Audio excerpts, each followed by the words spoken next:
Bonjour, bonsoir à toutes et à tous et bienvenue. Bienvenue dans une émission de partage, bienvenue dans une émission de plaisir au moins, sinon plus, vu le film dont nous allons parler aujourd'hui. Bienvenue dans une émission de partage, ne disons plus de ce plaisir, mais vraiment de cette admiration que je nourris envers ce film, envers son metteur en scène, envers toute son équipe.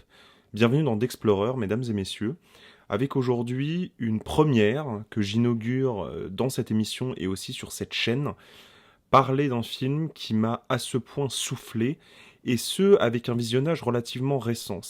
C'est une expérience analytique qui est assez différente, en fait, de parler d'un film juste après être sorti de son visionnage, plutôt que d'avoir eu le temps de le maturer. Et vous me connaissez, d'habitude, j'aime bien laisser le temps au temps, j'aime bien laisser le film grandir dans mon esprit, devenir le fantôme de lui-même, et regardant ce fantôme, voir s'il a autant à me donner que j'avais pu supposer qu'il m'aurait donné lors du visionnage. Eh bien cette fois non. Cette fois, avec ce film-ci, avec ce moment de cinéma-là, nous n'allons pas laisser le temps au fantôme de s'en aller, dans la mesure où ce film lui-même est un fantôme, et que parler de ce fantôme sera la plus belle des façons que nous aurons toutes et tous de nous coucher ce soir. Aujourd'hui, mesdames et messieurs, je ne vais vous parler de rien de moins que d'un des meilleurs films que j'ai vus au cinéma depuis très, très, très longtemps. Facilement des années. Vous voyez, quand j'ai formulé mon tweet en sortant de la séance, j'ai failli vraiment tweeter par principe, presque par provocation, Memoria de Happy Chapong vers Acetakul est le meilleur film que j'ai vu au cinéma depuis 10 ans. Mais dans la mesure où j'ai 23 ans et que cela nous ferait donc remonter à l'époque où j'en avais 13, je me suis dit qu'il était un tout petit peu extrême de tweeter cela. Mais c'est évident pour moi, à l'heure où je vous parle actuellement, qu'il s'agit d'un des meilleurs films que j'ai vus depuis très très très très très très très longtemps. Depuis facilement des années. En tout cas en tant qu'expérience sale, parce qu'une expérience, ce film en est une.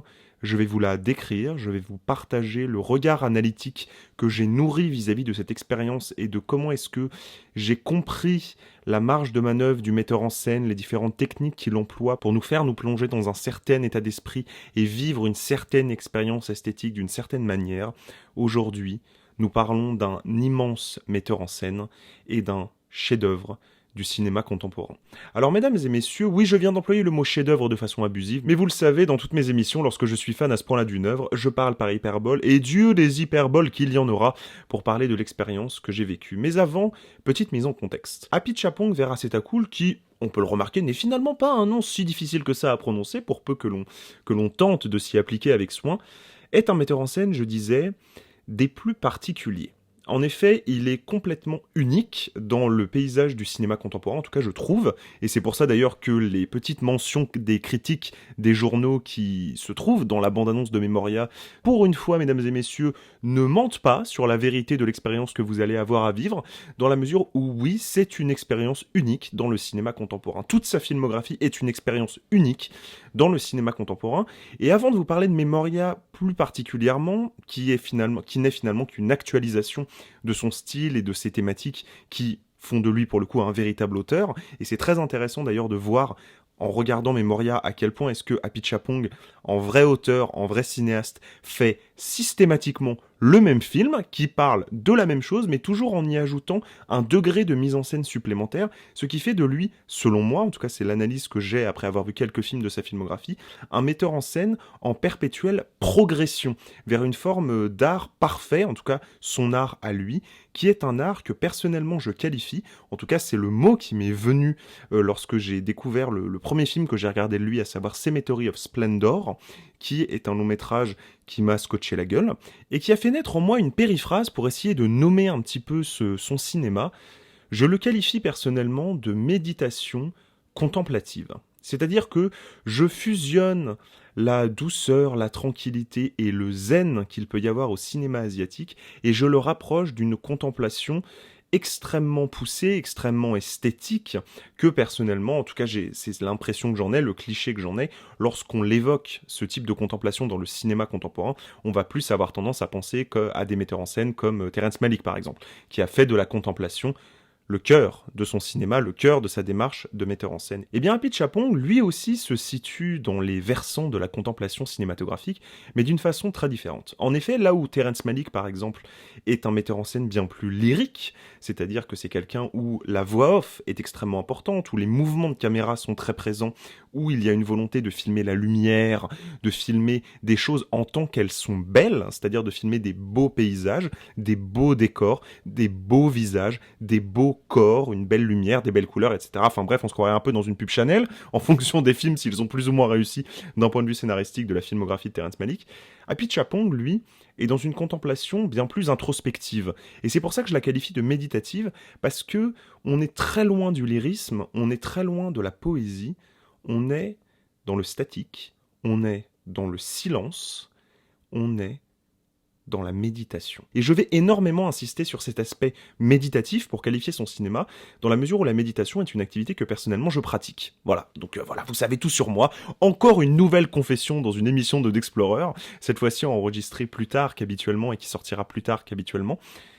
Je pratique la méditation. Je la pratique quotidiennement, et c'est donc fort de mon expérience sensorielle de cette activité que je peux vous confirmer que pour peu que l'on accepte de s'abandonner au style d'Apichatpong Weerasethakul, l'expérience de spectateur que l'on retire de ces films est une expérience très très proche de la méditation. Alors je vais essayer un petit peu de vous décrire, à vous les néophytes de cette activité formidable qu'est la méditation, qu'est-ce que ça fait ? Et d'abord, qu'est-ce que c'est ? Alors pour être certain que l'on parle tous et toutes de la même chose, je vais vous décrire la façon dont moi, je médite. D'accord ? Il y a plein de façons de méditer, il y a plein de courants de pensée qui orientent vers un certain type de méditation.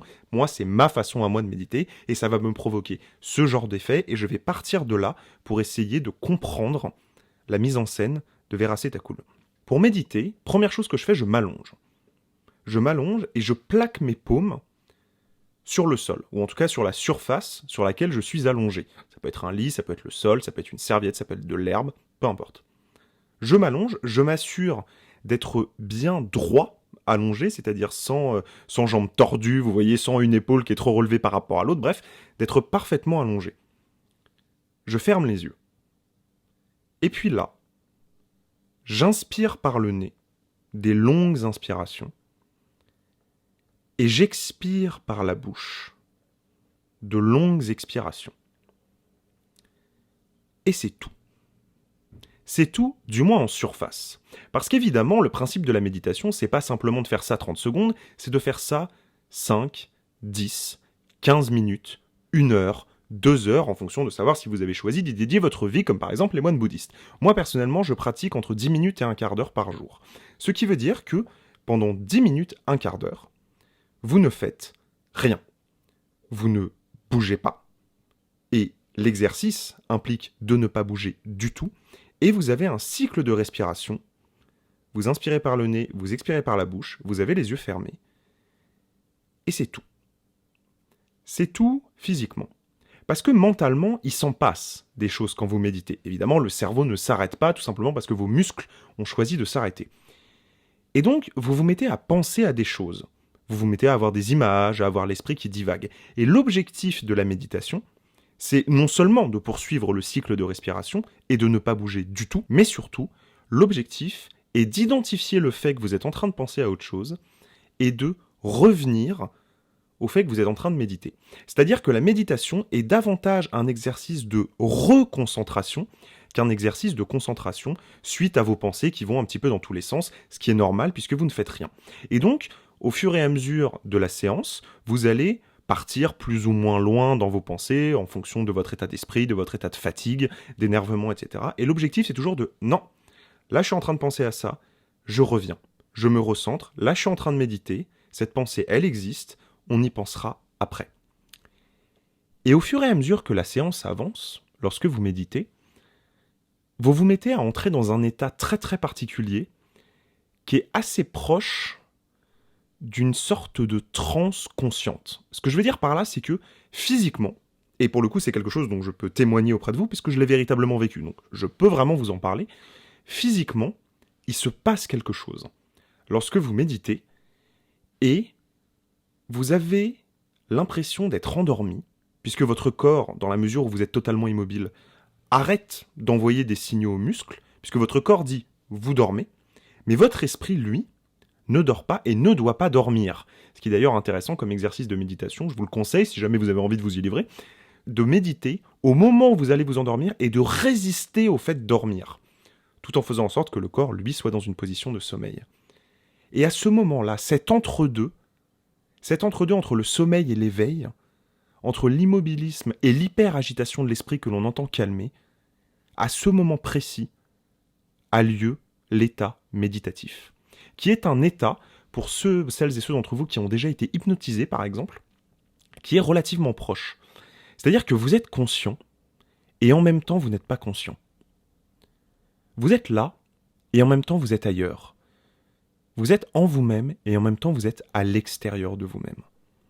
Il se passe tout ça lorsqu'on médite, et figurez-vous que lorsque j'ai découvert Cemetery of Splendor d'Apichatpong Weerasethakul, avec son style, sa fixité, ses silences, ses mouvements, ses types de dialogues très particuliers, ses thématiques, son montage, au fur et à mesure que je m'abandonnais à ce style a priori rébarbatif finalement, c'est-à-dire voilà, on est sur un film extrêmement lent, on est sur un travail du silence extrêmement poussé, et face à ce type de démarche, vous voyez, extrêmement lancinante, où ça n'avance pas, où vraiment on est fixé au temps réel tel qu'il a lieu, et vraiment on est dans une espèce de frustration que le récit n'avance pas. Face à ça, nous, spectateurs, tous, on a deux cas de figure possibles. Soit on choisit de résister jusqu'au bout à ce rythme, à cette démarche esthétique, et on ne rentrera jamais dans le film. Au contraire, le film va profondément nous irriter, nous ennuyer et nous mettre en colère, parce que son rythme, sa lenteur, nous prend en otage. Ou au contraire, on finit par abdiquer face au rythme, à abdiquer face aux images, à abdiquer face à l'atmosphère du film, et à ce moment-là, on entre dans un état de transe méditative donc. Et pour nous faire entrer dans ce type d'état, il nous faut du temps.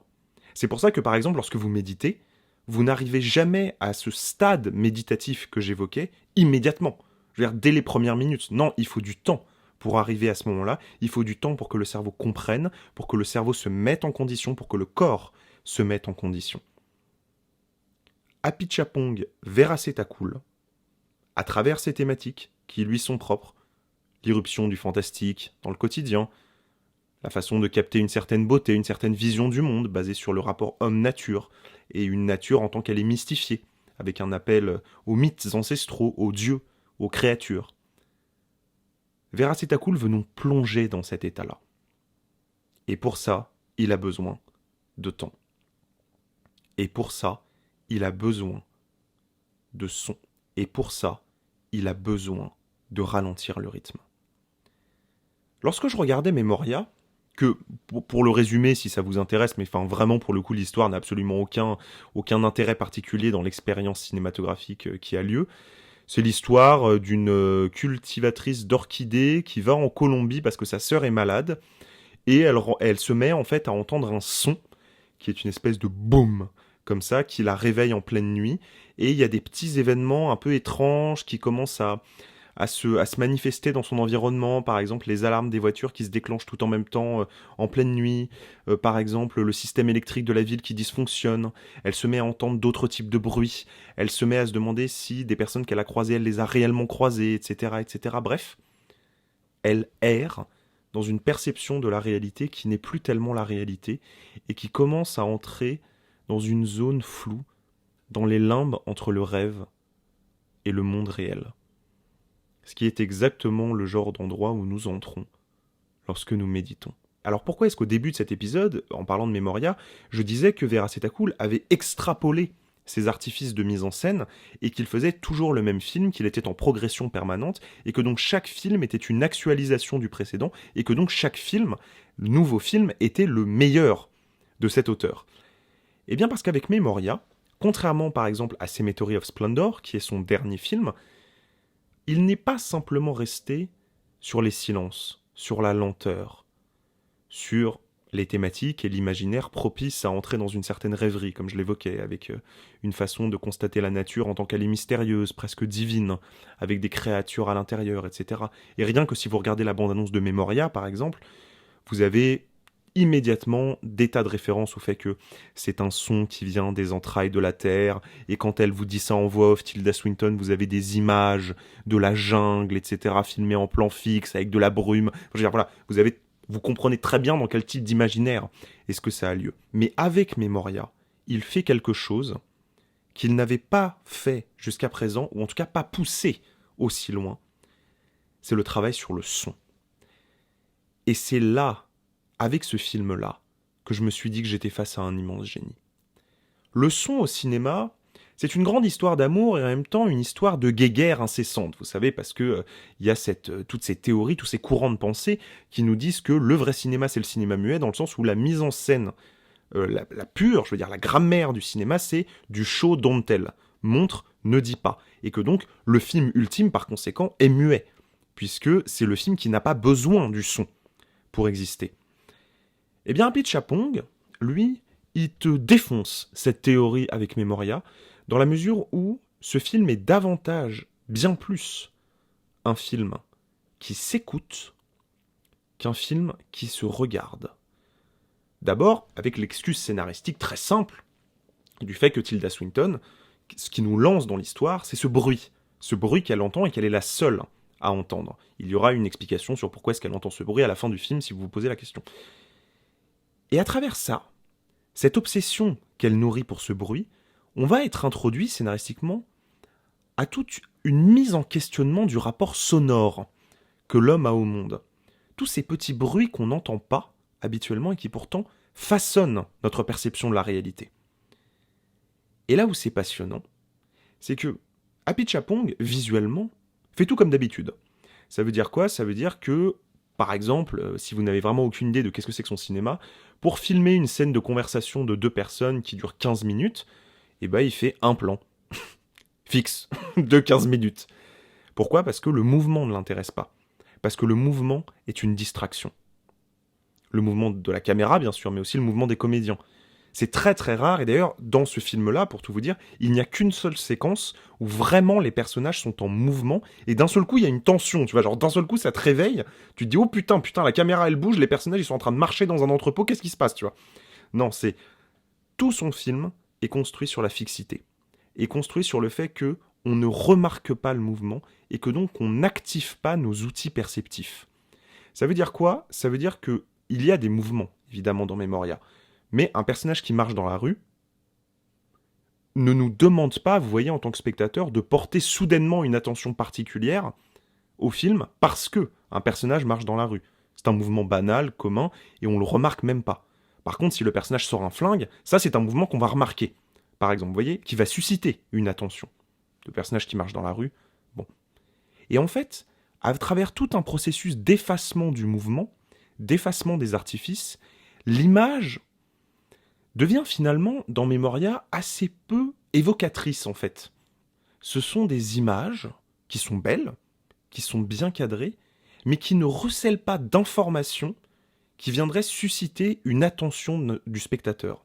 Et du coup, on se surprend parfois à regarder un peu dans le vague lorsqu'on regarde le film, à regarder un petit peu les détails sur les bords du cadre plutôt que d'avoir notre attention fixée, par exemple, sur le personnage au centre du cadre. On se met à penser un petit peu comme ça, indépendamment du film. Et pourtant, le film continue.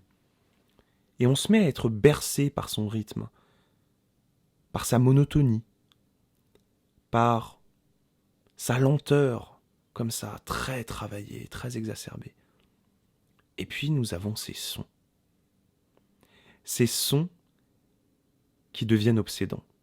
D'abord, ce grondement, le fameux boom, qui obsède le personnage et qui systématiquement vient nous raviver, nous réveiller.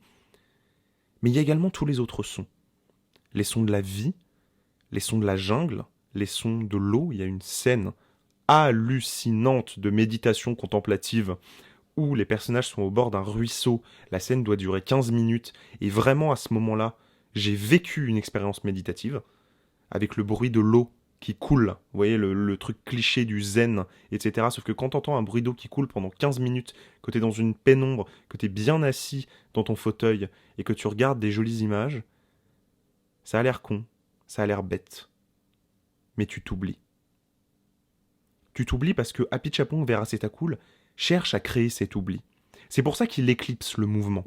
Parce que le mouvement implique une réponse cérébrale. Et que pour méditer, il faut éliminer la réponse cérébrale. Pour arriver à cette frontière méditative, il faut éliminer l'attention. Il faut éliminer le fait que le cerveau soit sur son qui-vive pour réagir à des informations. Il faut nous mettre, nous, spectateurs, spectatrices, dans un laisser-aller. Et ce laisser-aller face à des images, c'est plus compliqué qu'il n'y paraît. Parce que quand il y a un montage, on comprend, bam, dynamisme, le cerveau est activé.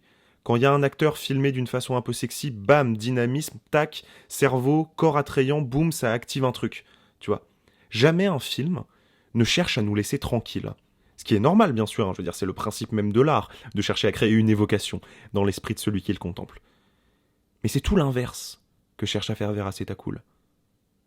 Il cherche justement à diminuer le plus possible les stimuli, pour que tout ça forme un brouillard, et étant dans ce brouillard, que nous nous mettions à flotter, notamment en travaillant sur ce qu'on appelle le contrepoint orchestral.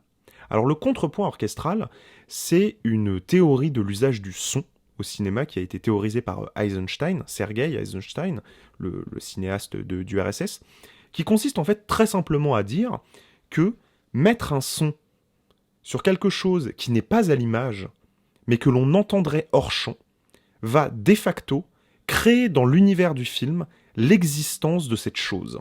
Qu'est-ce que ça veut dire ? Ça veut dire que par exemple, si vous filmez quelqu'un dans une pièce et que vous mettez un son de pluie, immédiatement il pleut dans l'univers du film. Alors que vous ne filmez pas la pluie et qu'il n'y a pas de fenêtre. Donc vous n'avez aucune façon de constater effectivement qu'il pleut, et pourtant votre cerveau vous dit « Ok, il pleut ». Ça, c'est le contrepoint orchestral. Tout ce film est basé là-dessus, à travers les sons qu'entend le personnage, et en tant qu'elle commence à entendre des sons de plus en plus élaborés et de plus en plus complexes, elle va se mettre à vivre, d'un point de vue sonore, d'autres réalités que ce que nous avons à l'image. Ce qui est le symptôme même d'une forme de transcendance, de la vision que l'on peut avoir. C'est quand on se met à imaginer quelque chose qui n'est pas là. Comment est-ce que, cinématographiquement, est-ce qu'on peut incarner ce sentiment hallucinatoire, en fait, de deux réalités qui se superposent. Par le son, par le contrepoint orchestral.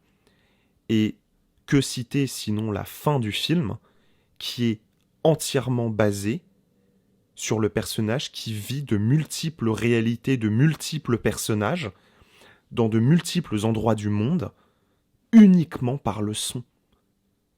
Et pourtant, nous les voyons, ces situations. Alors qu'Apichatpong Weerasethakul ne les filme pas. Parce qu'il n'en a pas besoin. Parce qu'il a passé tout le film, les 2 heures de film, à nous mettre dans cet état de latence, de méditation, de torpeur, et nous mettant dans cet état de torpeur, amoindrissant toutes nos barrières intellectuelles qui viseraient à dire oui, alors c'est pas très logique, oui, alors le plan il est joli, oui, alors j'aurais pas fait jouer l'actrice comme ça. Tu te poses même plus ce genre de questions-là, le film t'a eu. Le film a gagné. Tu n'as plus qu'à te taire. Le film devient plus fort que toi. Et alors il peut tout te faire accepter. Parvenir à faire ça, c'est sans équivalent dans le cinéma contemporain. Apichatpong Weerasethakul est un génie. C'est un génie qui implique, comme je le disais en début d'émission, de faire amende honorable lorsqu'on entre dans l'un de ses films et d'accepter le rythme si particulier qu'il va vous imposer. De se dire, ok, ça va être compliqué, un petit peu comme les premières minutes d'une méditation, mais je vais me forcer à me concentrer. Et sans même vous en rendre compte, vous allez tomber dans le gouffre. Vous allez entrer dans une torpeur dont vous n'aurez pas envie de sortir. Lorsque le film s'est terminé, j'ai mis bien 1 heure à en sortir. Pas de la salle, je veux dire, je m'étais barré dès que le générique avait commencé. Mais cérébralement, physiquement, j'étais encore dans le film. Pendant 1 heure. Ce qui ne m'arrive jamais. Parce qu'évidemment, je vous le donne en mille, le titre de ce long métrage, c'est Memoria, et que la question du travail sur le son, du travail sur la torpeur, du travail sur l'hypnose, du travail sur la méditation, au-delà de la mémoire, d'une exploration de la mémoire, à travers notamment la thématique du rêve, ce qui est l'obsession de Vera Setacool à travers tous ses métrages, évidemment que c'est au cœur du film.